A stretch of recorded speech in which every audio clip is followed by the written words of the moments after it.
22 сабақ. Ғұндар қалай өмір сүрді? Арман. Қазақ жеріне сақтардан кейін ғұндар келді. Олар мал жайылып мына қарай көшіп қонып жүрді. Жылқыны үйірімен, сиырды табынымен, қойды отармен бақты. Ақмарал. Ғұндардың баспанасы киіз үй болды. Кейбір отырықшы ғұндар егіншілікпен айналысып тары екті. Көші-қон. Құрғақшылық болған кезде ғұндар батысқа қарай қозғалды.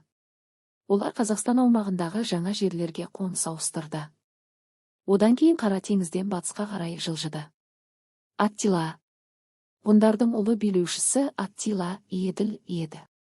Ғұндар көршілес елдердің жерлерінде басып алып отырды. Ғұндар ығыстырған тайпалар жаңа жерлерге қоныстанды. Бұл тайпалардың қозғалысына алып келді. Осылайша Еуропа мен Азия халықтарының ұлы қоныс аударуы басталды. Қолөнері. Ғұндар шебер ұсталар болды. Олар темірден түрлі бұйымдар жасады. Суреттегі қоладан жасалған бұйымға қара. Онда екі салт аттының алаңдағы күресі бейнеленген. Зергерлік өнері, Ақмаралдың сөзі, ғұн әйелдері әшекей тағуды ұнатқан.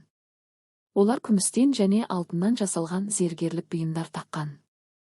Шеберлер соққан әшекейлер, сырға, алқа және сақиналар ұлтымыздың мақтанышына айналды. Әшекей бұйымның сипаттамасы, суреттегі нұсқаулар. Алтынмен көмкерілген өрнектер. Түрлі асыл тастармен безендірілген. Күн сәулесінің шапағына ұқсас тармақталған.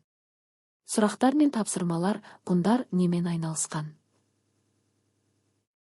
Ғұндардың батысқа қарай орнын ауыстыруы неге алып келді? Суреттегі әшекейді тірек сөздерді пайдаланып сипаттап бер.